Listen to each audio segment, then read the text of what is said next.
जनपद अयोध्या की सोहावल तहसील में आज ये समस्त ग्रामीण इकट्ठा हुए हैं कुछ मामले को लेकर के। और ये गांव के लोग जब एक साथ इकट्ठा हुए, चाहे महिलाएं हो चाहे पुरुष हो, गांव के प्रधान हैं, कोटेदार हैं, तमाम लोग यहाँ पर मौजूद हैं और सोहावल तहसील परिसर के सामने हैं। आइए जानते हैं पूरा मामला क्या है। क्या नाम हो आपका भाई? मेरा नाम राम किशुन। अच्छा, प्रधान। क्या समस्या है? समस्या ये है ग्राम सभा मीरपुर कांटा मंजरा छोटी गालीपुर का। ये आज के 20 साल पहले जो है किसी ठाकुर साहब की जमीन थी और उसके बाद उस जमीन को समझौते के तौर पर जो वर्तमान प्रधान थे उन्होंने उस सड़क जो है समझौता करके वो पटवाया, उसके बाद उस पर खड़ंजा लगवाया। उसके बाद वो जो उनका कारोकाल बीत गया तो जब अगला प्रधान जो चुना गया उनके कारोकाल में उस जमीन को उन्होंने बैनामा ले लिया। उसके बाद अब वो उस जमीन पर जो है खड़ंजा इंटरलॉकिंग का कार्य हो रहा है प्रमुख द्वारा। प्रमुख जी से मेरी बात हुई तो उन्होंने कहा प्रधान जी आप जो है अंडरग्राउंड नाली डाल लीजिए, तब हम जो है इंटरलॉकिंग उस पर लगवाएंगे। हमने कहा ठीक भैया धन्यवाद। तो उसके बाद उन्होंने ये कहा कि ये मेरी बैनामे की जमीन है। बताइए, जब उन्होंने अपने कारोकाल में खड़ंजा लगवा करके उसके बाद में उसका सरकारी भुगतान करवाया, उसके बाद वो जब बाद में अगला प्रधान हुआ तो उन्होंने उस बैनामे के लेते समय उन्होंने या तो स्टाम्प चोरी किया, खड़ंजा नहीं दिखाया दर्शाया उसमें, और बगल सड़क से जो पिच रोड बनी है वो PWD की वो दिखाया। उसके बाद अब कह रहे हैं अंडरग्राउंड नाली डालने के लिए 25 घरों का पानी बहने के लिए बाधित है और उसी खड़ंजे से ही बगल तालाब है। अब बताइए 25 घर का पानी जो है वो लोग क्या पिएंगे? बरसात में मान लीजिए उन्होंने पुलिया डलवाया था पाइप, वो बरसात में खोलते हैं उसके बाद तालाब का पानी बंद रहता है। ये लोग जो सबके दरवाजे पर नापदान का पानी भरा रहता है। ये लोग पीड़ित परिवार के हैं, 25 घरों के लोग, और मुझसे बार बार कह रहे हैं कि प्रधान जी आप पाइप डलवा दीजिए। इसीलिए मैंने प्रमुख जी से बात किया कि भैया जो है इंटरलॉकिंग आप बाद में लगवाइएगा, उतना छोड़ करके हम जो है इसके पहले अंडरग्राउंड नाली हम बनवा दें।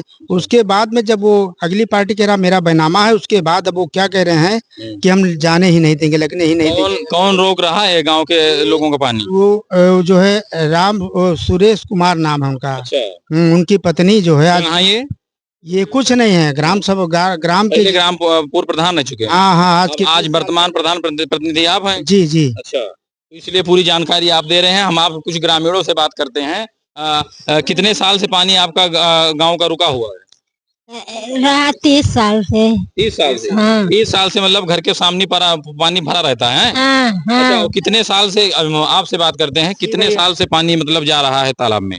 तालाब में भैया बरसात का पानी जाने दे रहे हैं, नाले का पानी रोक रही है। अच्छा, नाली का। और नाली जो है ग्राम प्रधान द्वारा बनवाई जा रही है? अच्छा। वो भी अंडरग्राउंड सरकारी जमीन के नीचे से। अच्छा। और ये कह रहे हैं मेरा बैनामा है। अच्छा, कहीं बताइए आप लोग कि खड़ंजा बैनामा हो सकता है?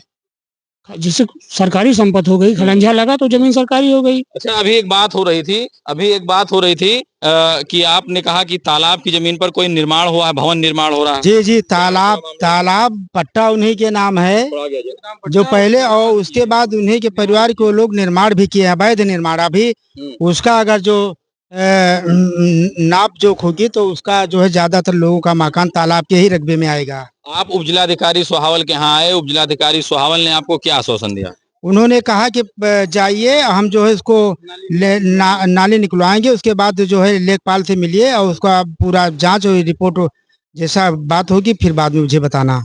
आपको बता दें ये है ग्रामवासी हैं, ये मीरपुर कांटा के जो है मजरा छोटी गालीपुर पड़ता है, वहीं के सारे निवासी हैं। ये कोटेदार हैं, मौके पर प्रधान है और समस्त ग्रामीण आए हुए हैं और ग्राम प्रधान द्वारा जो है नाली का निर्माण कराया जा रहा है। जो पूर्व प्रधान है उस नाली को ये रोक रहे हैं और जो तालाब जो पूर्व प्रधान है उन्होंने पट्टा लिया हुआ है। ऐसी स्थिति में इनका आरोप है जो वर्तमान प्रधान का कि जो पट्टे की जमीन है उस पर भवन निर्माण हो रहा है। 1 नहीं, 2 नहीं, 3 नहीं, 3 4 जो है भवन निर्माण हो। कितना भवन है? अरे कम से कम नहीं 6 लोगों का निर्माण उस पर हो गया है। अभी पीछे ऑन रोड। हाँ, वो तालाब के रकबे में जो ऑन रोड जमीन है उस पे निर्माण हो गया है। जी, तो इसकी शिकायत आपने कर दिया है यहाँ पर? यहाँ अभी तो हमें SDM साहब से हमने कहा श्रीमान जी ऐसे बात है उस गांव की। उन्होंने क्या आश्वासन दिया? उन्होंने कहा हम लेखपाल को लिख रहे हैं, आप लेखपाल से मिलिए, उसके बाद में जैसा होगा यथास्थिति को मुझे बताना।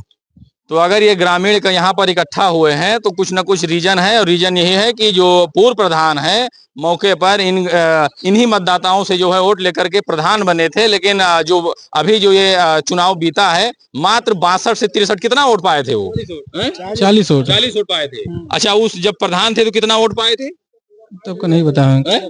लगभग कितना पाए थे अनुमानित? अनुमानित जो पाए हों 4-5 जीते थे।